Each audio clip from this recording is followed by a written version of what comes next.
My unfaithful wife was running off with her lover. She got pregnant and planned for me to raise the baby as my own until I discovered her. If this story resonates with you, subscribe to the channel and share in the comments which city you're watching from. We'd love to know where our community is growing. We have been trying to conceive for 4 years without success. My wife and I went through clinics, exams, and constant pressure that almost ended us. That's why, the day she showed me the positive test, I felt my life finally made sense. She cried, and I, like an idiot, promised myself that neither she nor the baby would lack anything. What I didn't know was that her crying wasn't out of happiness, but pure calculation. She already knew the baby wasn't mine.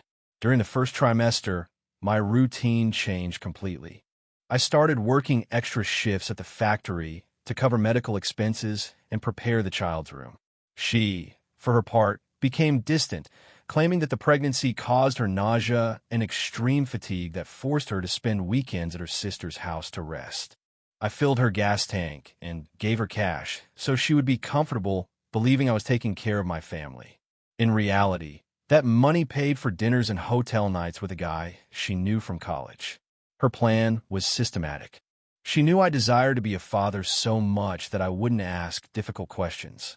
She wanted me to sign the birth certificate, pay for the private hospital, and give my last name to a child she conceived with another man. She planned for me to be the financial support and the selfless caregiver, while she maintained her active affair under the excuse of going out with friends to clear her head from the stress of motherhood. She saw me as a walking ATM and a free babysitter. The lie broke due to a technical oversight. She left her phone unlocked in the kitchen while she was bathing.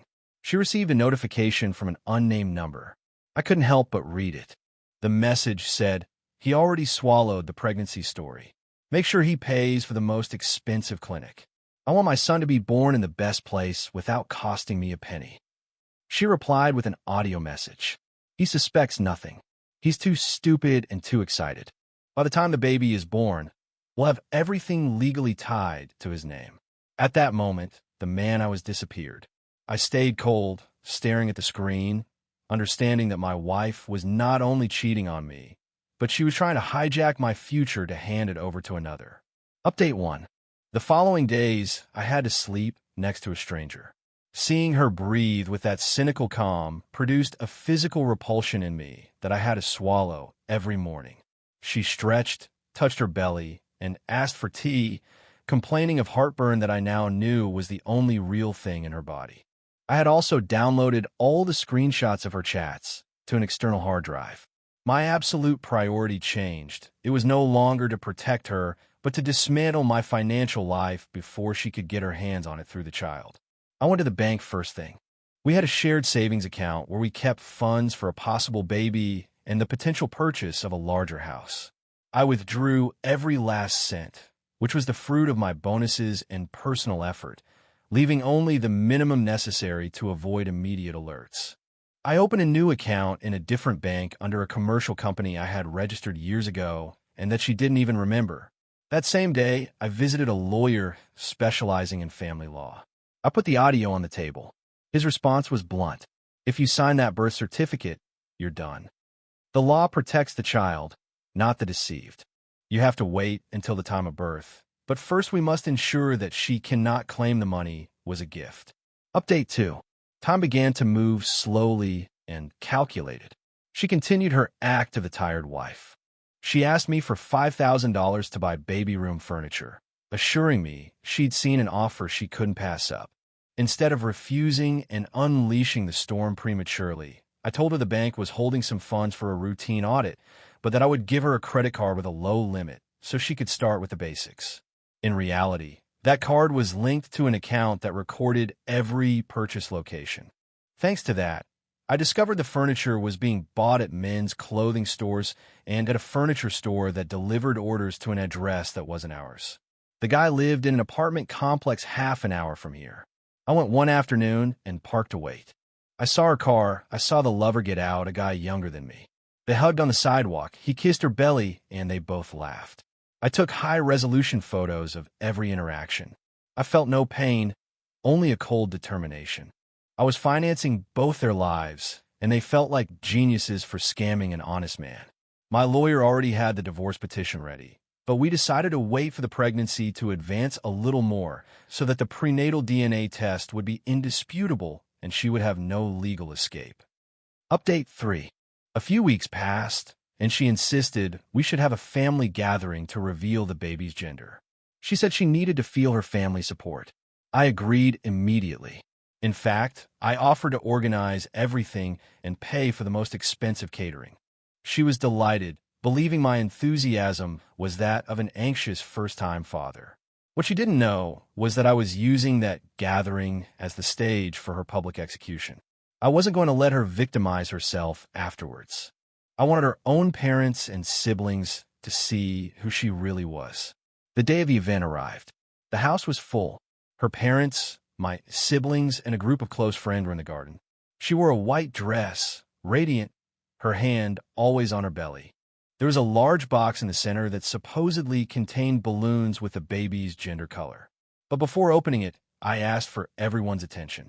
I said I wanted to project a video with the story of our miracle from when we started trying to conceive until that day. She looked at me with a triumphant smile, believing the video would be a tribute to her motherhood. I turned off the garden lights and turned on the projector. The first few seconds were photos of us, but in the third second the soft music cut out. On the screen appeared the chat screenshot. He already swallowed the pregnancy story. A murmur of confusion ran through the guests. Then, without anesthesia, I projected the photos of her with her lover at the building's entrance, the audio messages where she mocked my stupidity, and the invoices for the men's clothing she bought with my money. The silence that followed was absolute, a heavy void where only her agitated breathing could be heard. She tried to scream, tried to say it was a setup, but then I played the final audio where she told her lover I was too idiotic to doubt.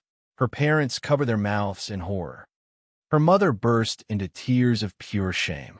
I approached the balloon box, opened it, and no color balloons came out. Only a large envelope that I dropped at her feet. It contained the divorce petition for adultery and fraud, along with a court order for a mandatory prenatal DNA test if she intended to claim any kind of alimony in the future. There's nothing to reveal today, I said in front of her entire family. That child isn't mine, and this marriage never existed for you. You have an hour to take what fits in your car. The rest stays here because I paid for it. Her gaze went from fear to pure hatred, but she no longer had power over me. Her own family didn't move to defend her. My father-in-law, a man of honor, stood up and left the house without even looking at her. She was left alone in the middle of the garden, surrounded by the evidence of her own betrayal. As I entered the house to change the locks, the scam was over and I could finally breathe again. She thought she had a refuge waiting for her with open arms. After being expelled from our house under the disdainful gaze of her own family, she loaded her car with what she could and drove directly to her lover's apartment. In her mind, they were a couple united by a secret that now, being public, would allow them to live their romance without hiding. She believed he would receive her as the hero of her story, willing to raise the child she carried in her womb together. She was wrong.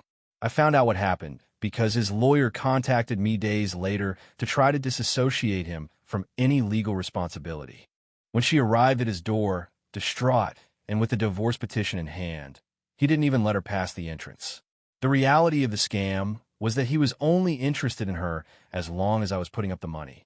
Without my bank account financing their dinners, her clothes, and the baby's future lifestyle, she stopped being a fun mistress and became an illegal financial burden that he was unwilling to bear. He made it clear to her that he never intended to be a father. He reminded her that the plan was always for the idiot to take care of everything. Cornered by the possibility of a paternity lawsuit and having to pay child support out of his own pocket, the guy disappeared. He changed his phone number and requested a restraining order against her, claiming she was harassing him. She, who had sacrificed her marriage, her reputation, and her parents' respect for a man who swore eternal love to her in the dark, found herself living in a cheap motel with the almost empty savings account I had left her and no one to turn to. Update 4. I received a message from her from an unknown number. There was no longer any trace of the arrogant and manipulative woman. It was a pathetic plea. Please, let's talk. I'm alone. The baby isn't to blame.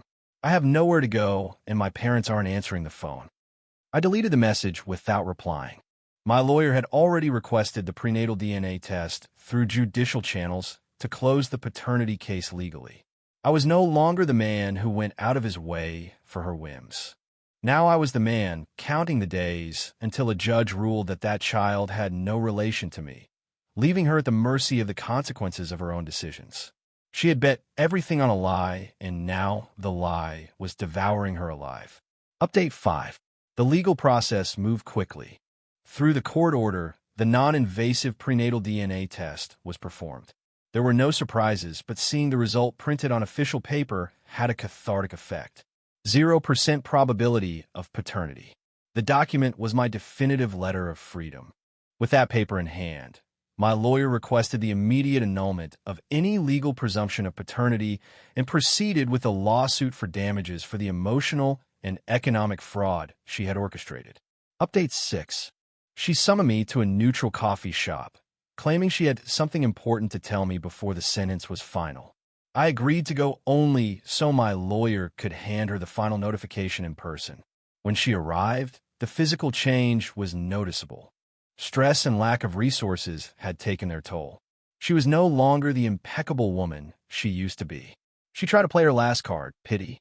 She sat in front of me with tearful eyes and put a hand on the table, trying to reach mine. I know I failed you, but this baby is going to be born on the street if you don't help me, she said with a broken voice. He disappeared. He left the city. I don't have money for the birth, for the years we were together, for what we once felt. Please, just help me with the medical expenses. I won't ask you for anything afterwards. I stared at her without blinking. It was the same old tactic, using a supposed emotional bond to get me to finance the consequences of her affair. I took out the DNA report and slid it across the table, right over her hand. What we felt died the day you recorded that audio mocking my stupidity, I replied. This paper says I have no obligation to you or that child. The man who got you pregnant is the one who should pay, not me. If he ran away, it's a problem you created yourself by choosing him over our life. My lawyer then intervened, handing her the document notifying her that I would not only not pay for the birth, but that I would legally claim reimbursement for every cent she spent from our shared accounts on her lover. Her face transformed. The victim mask fell to reveal the desperate and furious woman who had always been there. She started screaming in the middle of the coffee shop, calling me selfish and cruel. I stood up, put on my jacket, and left the place without looking back. I heard local security escort her out. Update 7. The divorce decree came out in my favor. Due to the fraud evidence, the judge ruled that she had to return a considerable sum to me, although I knew it would take years to see that money. I didn't care. What mattered was that my last name was clean and my future was no longer mortgaged by a lie.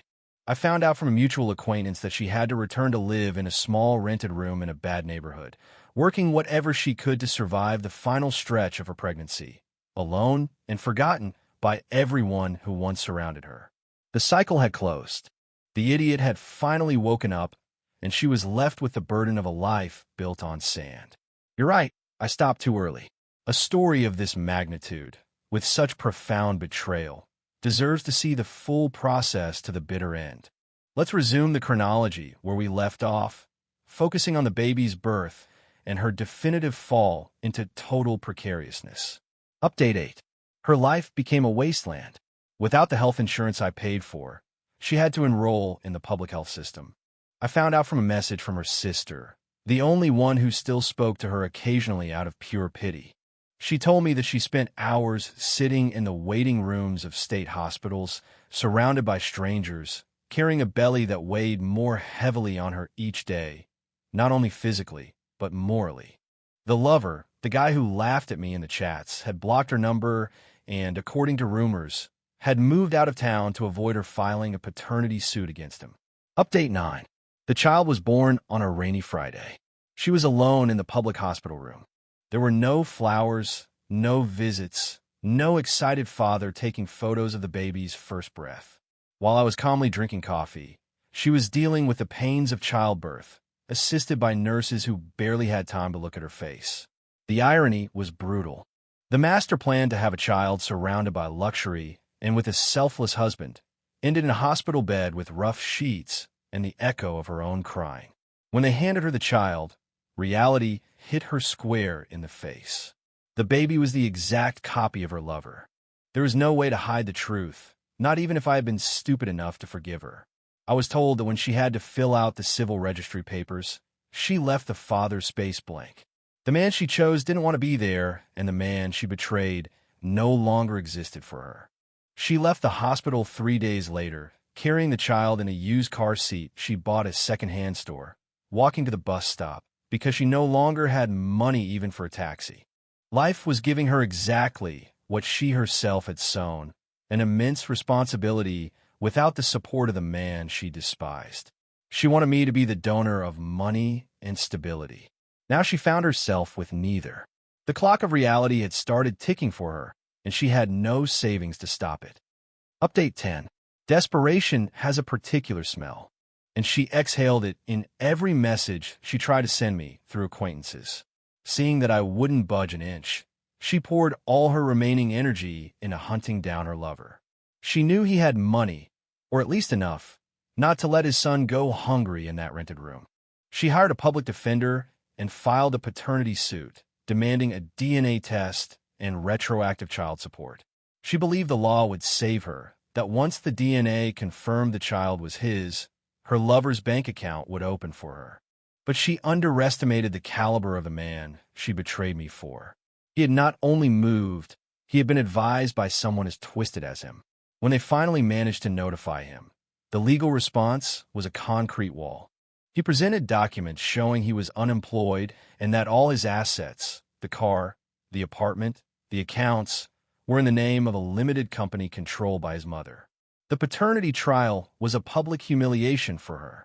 The judge ruled that Esteban was the father, yes, but given his supposed insolvency, the child support he set was the legal minimum, a pittance that barely covered a week's worth of diapers. She left the hearing crying, realizing that the man who promised her heaven while mocking my stupidity was actually a coward who preferred to live as a legal indigent rather than give assent to her or his own son. That afternoon, I received a call from my lawyer. He told me she had tried to challenge the ruling of our divorce, claiming extreme necessity. The judge didn't even accept the appeal. The law is not there to save those who deliberately destroy homes. I sat thinking about how she had gone from planning a life of luxury in a private clinic to fighting for pennies with a guy who despised her. The child, who was not to blame for anything, was now the daily reminder of her failure. She looked at him and saw the face of the man who abandoned her, while remembering the name of the man who would have loved her forever. The poison of her own medicine was starting to take effect. The facade of strength she tried to maintain completely crumbled. I found out she had started selling her last belongings. The money wasn't enough. Lack of sleep, poor nutrition, and the chronic stress of being a single mother without resources transformed her into a shadow. She was no longer the woman who walked the halls with airs of grandeur. Now she was a woman who avoided the gaze of neighbors so they wouldn't ask her about overdue rent. Then she made the mistake of showing up at my new house. I don't know how she got the address, but there she was in the rain, carrying the child wrapped in an old blanket. When I opened the door, I didn't feel rage. I felt a deep pity, but the kind you feel for a wounded animal that you know you can't bring into your house because it will bite you. I just need you to lend me some money for milk and rent, please. She sobbed, trying to use the baby as a shield. I'll pay you back, I swear. I have no one else. I told her, you had a man who gave you everything, and you decided he was an idiot. You had a lover who promised you the world, and you decided he was your future. Now you have what you chose. Don't ask me to finance the consequences of your lies. I closed the door with a firmness that hurt my soul more for the blameless baby, but it was necessary. I heard her screams outside for a few minutes, calling me a monster, before silence reigned again. She didn't understand that the real monster wasn't the one who closed the door, but the one who tried to deceive the most honest heart she had ever known. That night, she slept in the car because the landlord had finally put her things on the street. Update 11. Fate decided that the lover's debt had accumulated too much interest. One night, while he was speeding in his new car, registered under his mother's name to evade child support, overconfidence and alcohol mixed. He lost control on a sharp curve, and the vehicle ended up as a twisted mess of iron against a concrete wall. Esteban didn't die instantly. He was trapped in the wreckage, aware of his life slipping away as flames began to lick the engine. He died alone, terrified, and no one claimed his remains for days. His mother, the only one who protected him, suffered a nervous breakdown and disassociated herself from everything, leaving him in a pauper's grave, the perfect end for a man who lived as a parasite. For her, the news was the final blow. With the legal father of the child dead, the miserable child support she received vanished. She was left penniless, homeless, and with her mental health hanging by a thread. She was found wandering in a public square, disoriented, with a baby crying from hunger and cold. It was then that her parents, my former in-laws, intervened. Despite the disgust they felt for their daughter's actions, blood ties prevailed. They appeared before the family court and, using evidence of her mental instability and economic incapacity, requested full custody of the child. The custody trial was an emotional bloodbath.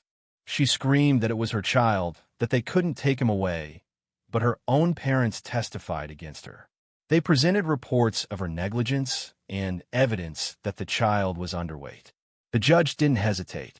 They permanently took the baby from her. I saw my former in-laws leave the court with the child in their arms. They took him far away to another city, determined to give him a decent life, away from the shadow of his mother's betrayal. The child will grow up knowing he has grandparents who love him, but for her, he's now a stranger. Update 12.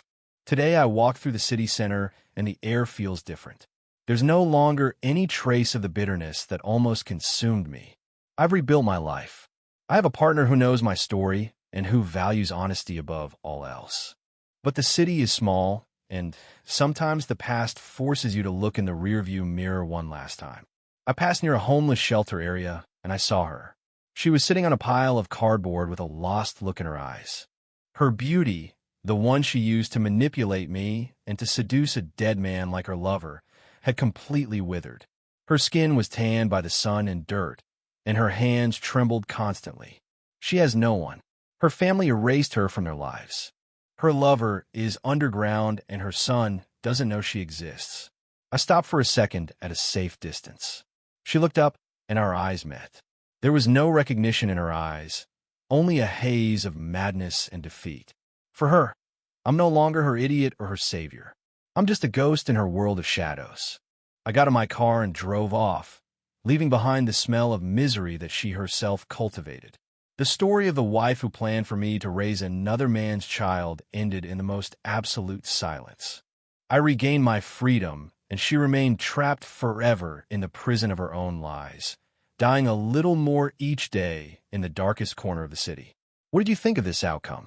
Her ambition and deceit ended up consuming everything, leaving her in absolute solitude while karma took care of her lover.